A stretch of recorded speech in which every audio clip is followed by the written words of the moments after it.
Hi everyone, welcome to Mr. Queen PH at ito ay isa na namang collective love reading, energy check in you and your person. So titignan natin kung ano ang ganap sa inyong connection ng iyong person. So this is a timeless reading, anytime na mapanood nyo to as long as makaka-resonate kayo. This reading is for you. Ayan, and if you are interested in private readings, meron tayong link sa description at sa pinned comment kung paano mag-book for a private reading. I-check nyo na lang yung information kung paano. Okay, tinan natin kung ano yung mga stronger signs for this reading as a confirmation. You have Leo, Sun, Moon, Rising, Venus. Libra, Sun, Moon, Rising, Venus. And Cancer. Leo, Libra, Cancer. Sun, Moon, Rising, Venus. Can be any sign as long as makaka-resonate kayo. Okay, so tinan natin energy ng past. What is the recent past? Recent past ng connection. Ace of Wands, the Ten of Cups, and the Knight of Wands.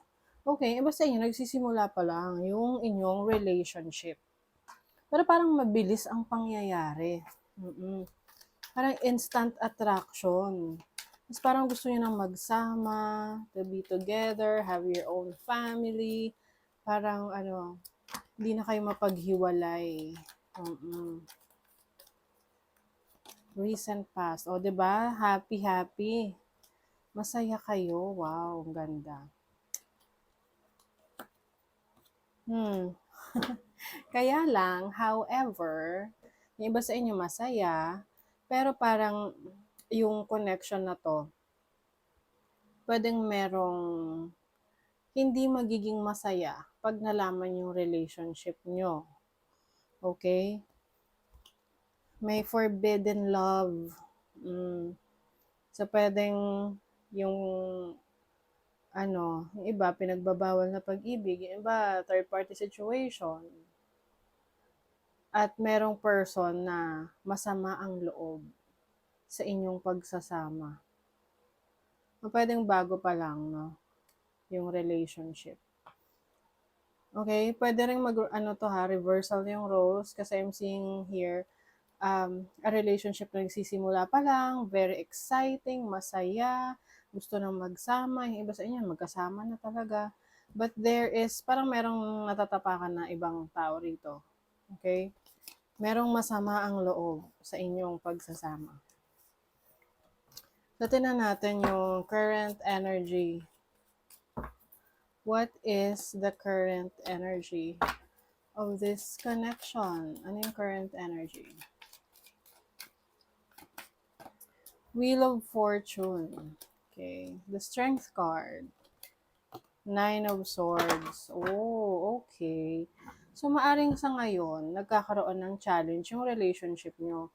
Although in the recent past, masaya, nagsisimula, exciting, and ngayon, pwedeng biglang may nagbago, may nag-shift na energy with the Wheel of Fortune. Okay? So, ngayon, nilalakasan ang inyong loob, no? Nagpapakatatag.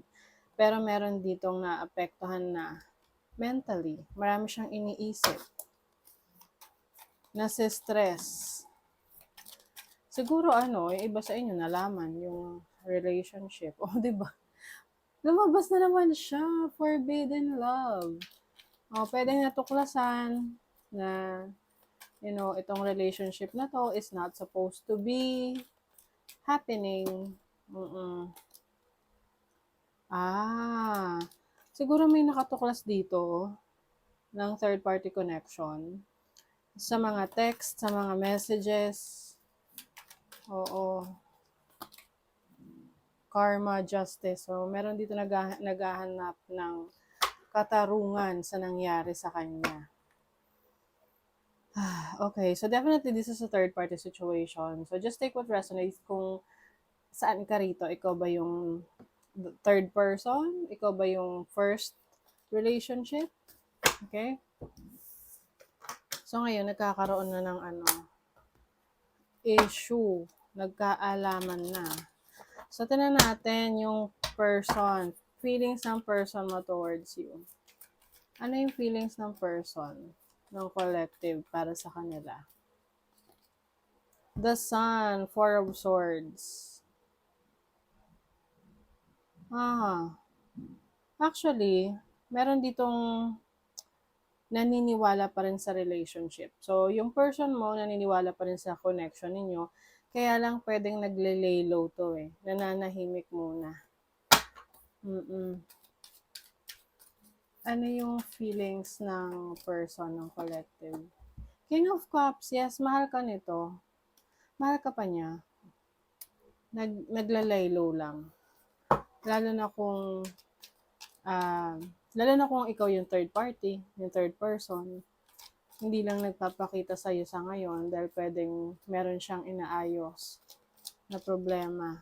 Ano yung feelings ng person, ng collective?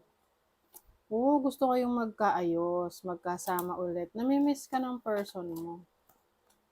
Genuine love, unconditional. Oh my God. Soulmate. Wow. Okay. Yung iba rito, kahit nasa third party situation kayo, ikaw yung third person, mahal ka ng person mo eh.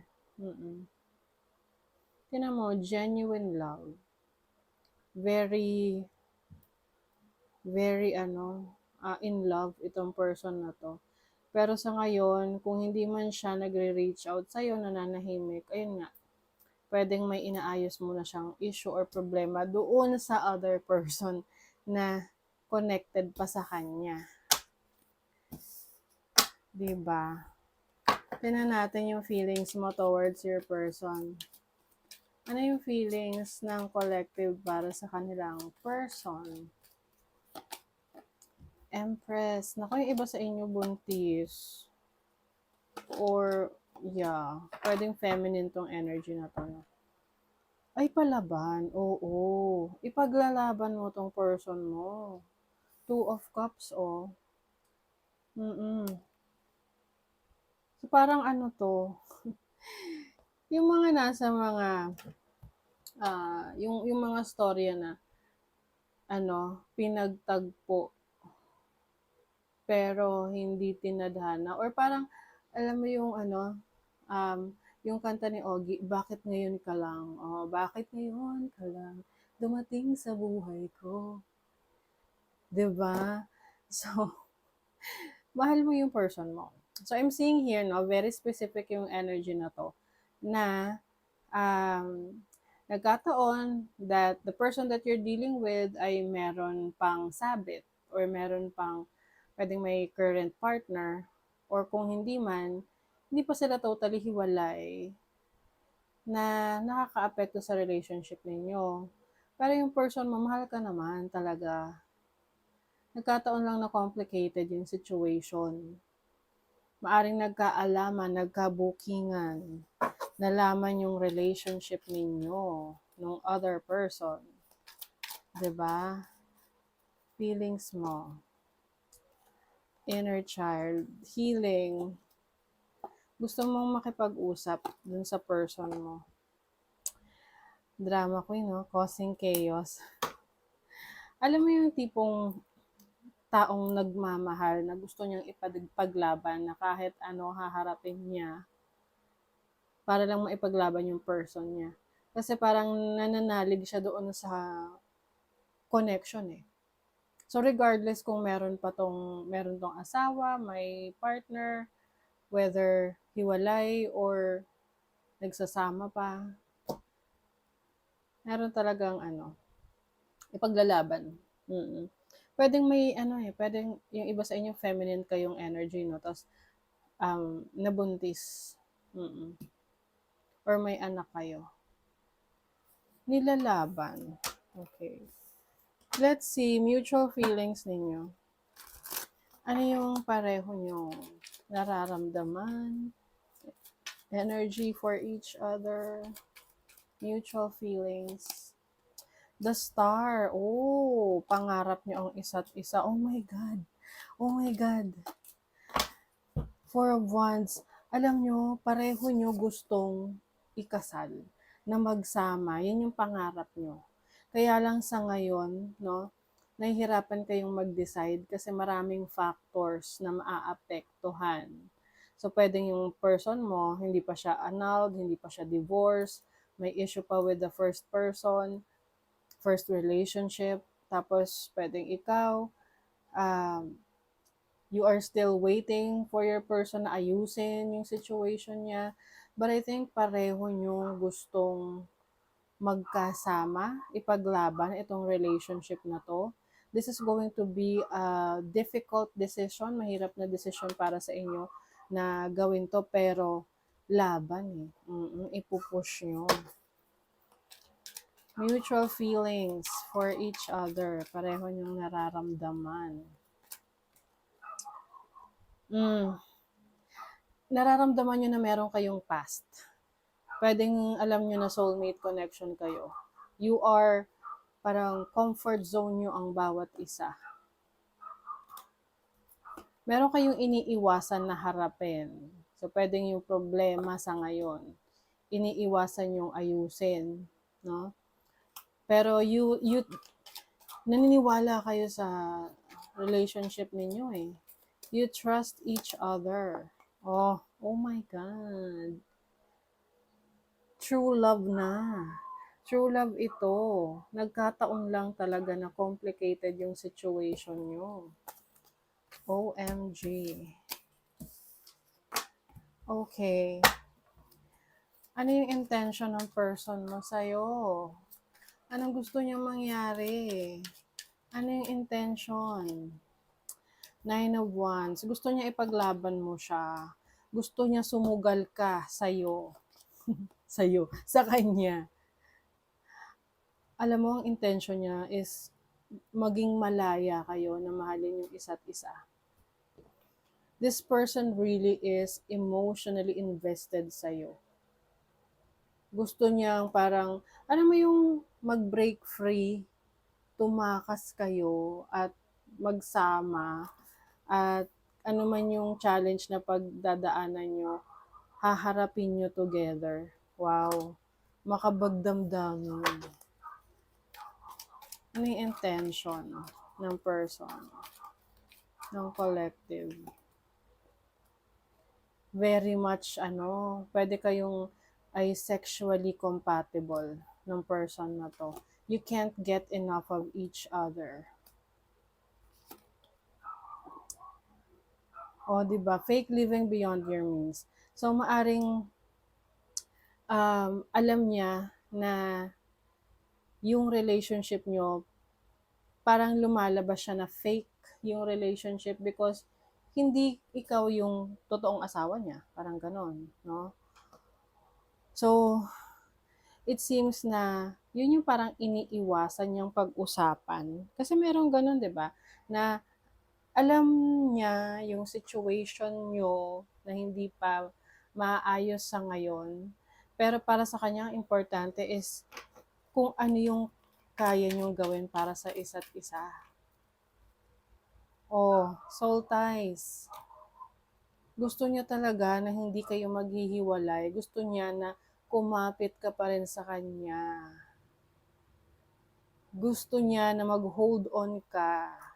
So, ang intention nito, mag-hold on rin siya sa'yo. Yes. Ano yung hindi mo alam? Ano yung hindi alam ng collective about this relationship, this connection? Nine of Wands, the Fool. Parang ito rin yung lumabas. Oh my God. Alam mo, ewan ko ha. Yung iba na nagda-doubt dito sa person na to, sa person nyo, na pag dumating yung time na may kailangan siyang piliin, ikaw yung pipiliin niya. Oo. Pwede kasing nagda-doubt ka sa person na to na baka talo ka, baka hindi ikaw ang i-pursue. Pero ang hindi mo alam, matagal na siyang nakapili at ikaw yun. Oh, grabe. The Lovers. This person is willing to take the risk para sa relasyon niyo. O, diba? Ito yung sinasabi ko sa'yo, nagda-doubt ka. Pero nagda-doubt ka sa love niya para sa'yo. Pero alam nyo, ano lang to, it's only a matter of time. Kung talagay kayo para sa isa't isa, you will be together. Maayos kung ano man yung balakid sa relationship ninyo. May growth eh. Nakalagay dito summer. So, maaring next year, merong mga possible or positive changes sa situation nyo. You are really sexually compatible. Alam niyo sa relationship, isa rin yan sa malaking factor kung bakit nagtatagal ang isang relasyon. Yung sexual compatibility. And that's what I'm seeing for you. Okay, ano yung action niya? Ano yung gagawin ng person mo? Ano yung action niya? Magdi-decide ito. Nako. Worth fighting for. 7 of Wands. Ipaglalaban ka niya. Oh, Justice card. Kasi, yung person mo hindi siya kontento sa sitwasyon niya eh. Sa sitwasyon niyo, hindi rin siya kontento. Gusto niya na magkasama kayo. Oh, pwedeng you are dealing with a water sign, Cancer, Scorpio, Pisces. Meron ding energy ng Libra, like what I mentioned kanina, no? Your person's action, ipaglalaban ka niya, for sure.